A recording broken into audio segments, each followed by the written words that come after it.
नमस्कार friends, welcome my channel friends. Radhe Radhe friends, आज की वीडियो स्टार्ट करते हैं। फाल्गुन का महीना कब से शुरू है और जाने इसका महत्व।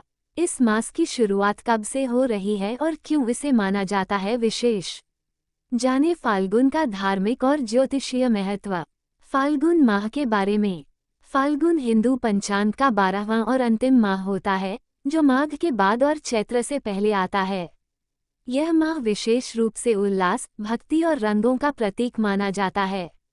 इस महीने में कई महत्वपूर्ण पर्व और व्रत आते हैं, जैसे कि महाशिवरात्रि, फाल्गुन पूर्णिमा और अमल की एकादशी। फाल्गुन 2025। फाल्गुन मास को आनंद, उल्लास और त्योहारों का महीना कहा जाता है। इस माह से सर्दी कम होने लगती है और धीरे धीरे गर्मी की शुरुआत होती है। ये महीना धार्मिक दृष्टि से काफी महत्वपूर्ण माना जाता है, क्योंकि फाल्गुन में महाशिवरात्रि और होली जैसे कई बड़े पर्व आते हैं। क्या है फाल्गुन मास? हिंदू कैलेंडर के अनुसार फाल्गुन माह साल का 12वां और अंतिम महीना होता है। फाल्गुन पूर्णिमा को पूर्वा फाल्गुनी नक्षत्र पड़ता है, इसलिए इस महीने का नाम फाल्गुन है। कब से प्रारंभ होगा फाल्गुन मास? 2025 में फाल्गुन माह का प्रारंभ सोमवार 13 फरवरी 2025 बृहस्पतिवार से होगा और 14 मार्च 2025 शुक्रवार को ये महीना समाप्त होगा। फाल्गुन प्रारंभ तारांकन उत्तर फरवरी 13 2025 बृहस्पतिवार। फाल्गुन मास का धार्मिक महत्व। हमारे देश में साल के 12 महीने कोई न कोई धार्मिक पर्व आते रहते हैं, लेकिन फाल्गुन मास के धार्मिक महत्व की बात करें तो इस माह में भगवान विष्णु व शिव जी से जुड़े 2 पर्व आते हैं। फाल्गुन महीने की कृष्ण पक्ष की चतुर्दशी तिथि को महाशिवरात्रि होती है। फाल्गुन शुक्ल पक्ष की एकादशी को भगवान विष्णु को समर्पित अमल की एकादशी का व्रत किया जाता है। फाल्गुन में इन देवी देवताओं की पूजा अवश्य करें।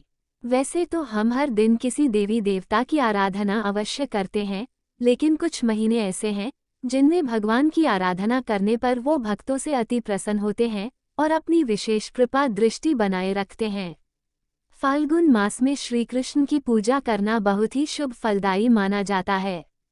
इस महीने भगवान श्री कृष्ण के 3 स्वरूपों बाल कृष्ण, युवा कृष्ण और गुरु कृष्ण की पूजा करने का विधान है। वहीं पौराणिक मान्यताओं के अनुसार फाल्गुन मास में ही चंद्रदेव का जन्म हुआ था, इसलिए इस महीने चंद्र देव की भी पूजा की जाती है। माना जाता है कि शारीरिक रोगों से मुक्ति पाने के लिए फाल्गुन का महीना श्रेष्ठ होता है। इस माह में शिव जी को सफेद चंदन चढ़ाने से स्वास्थ्य उत्तम होता है। फाल्गुन मास की पूर्णिमा को होली और लक्ष्मी जयंती मनाई जाती है। इस पूर्णिमा पर व्रत करने का भी विधान है। मान्यता है कि फाल्गुन मास में माता लक्ष्मी की पूजा करने से निर्धनता समाप्त होती है। फाल्गुन मास में दान का महत्व। जिस तरह माघ के महीने में दान पुण्य का महत्व है, वैसे ही फाल्गुन माह में भी दान देना बहुत ही लाभप्रद माना जाता है। अपनी सामर्थ्य एवं श्रद्धा के अनुसार जरूरतमंदों को दान और पितरों को तर्पण अवश्य करना चाहिए। फाल्गुन के महीने में शुद्ध घी, सरसों का तेल, तिल और फल आदि का दान करने से विशेष पुण्यफल प्राप्त होता है। फाल्गुन में कौन कौन से बड़े त्योहार? 16 फरवरी 2025 द्विजप्रिया संकष्टी चतुर्थी, 20 फरवरी 2025 शबरी जयंती, 21 फरवरी 2025 जानकी जयंती, 24 फरवरी 2025 विजया एकादशी, 25 फरवरी 2025 प्रदोष व्रत, 26 फरवरी 2025 महाशिवरात्रि, 27 फरवरी 2025 फाल्गुन अमावस्या, 1 मार्च 2025 फुलेरा दूज रामकृष्ण जयंती, 3 मार्च 2025 विनायक चतुर्थी, 10 मार्च 2025 अमल की एकादशी, 11 मार्च 2025 प्रदोष व्रत, 13 मार्च 2025 होलिका दहन फाल्गुन पूर्णिमा व्रत, 14 मार्च 2025 होली मीन संक्रांति चंद्र ग्रहण, 13 मार्च 2025 होलिका दहन फाल्गुन पूर्णिमा व्रत, 14 मार्च 2025 फाल्गुन पूर्णिमा होली मीन संक्रांति चंद्र ग्रहण। कथा फाल्गुन मंथ कथा। फाल्गुन मास की कथा के अनुसार सतयुग की बात है। उस समय एक बड़ा ही धर्मात्मा राजा का राज्य था। उसके राज्य में एक ब्राह्मण था, उसका नाम था विष्णु शर्मा। विष्णु शर्मा के 7 पुत्र थे और वे सातों अलग अलग रहते थे।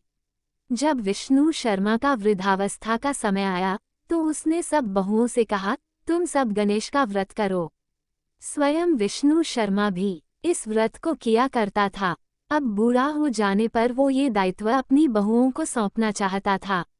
जब उसने बहुओं से इस व्रत के लिए कहा तो बहुओं ने नाक सिकुड़ते हुए उसकी आज्ञा न मानकर उसका अपमान कर दिया। अंत में छोटी बहू ने अपने ससुर की बात मान ली और पूजन के सामान की व्यवस्था करके ससुर के साथ व्रत किया तथा भोजन नहीं किया और ससुर को भोजन करा दिया। जब आधी रात बीती तो विष्णु शर्मा को उल्टी और दस्त लग गए। तब छोटी बहू ने मलमूत्र में भरे गंदे कपड़ों को साफ करके ससुर के शरीर को धोया और पोंछा। पूरी रात बिना कुछ खाए पिए जागती रही। फिर गणेश जी ने उन दोनों पर अपनी कृपा की।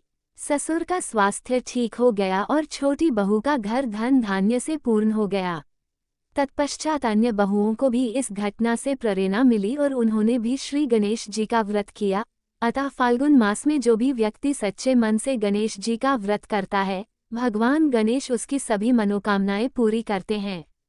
फ्रेंड्स, हमारे वीडियो कैसे लगा है जरूर कमेंट करके बोलना। Friends please like comment subscribe और शेयर करना नहीं भूलना। Friends please full video watch करना नहीं भूलना। All friends thank you so much. धन्यवाद। राधे राधे फ्रेंड्स।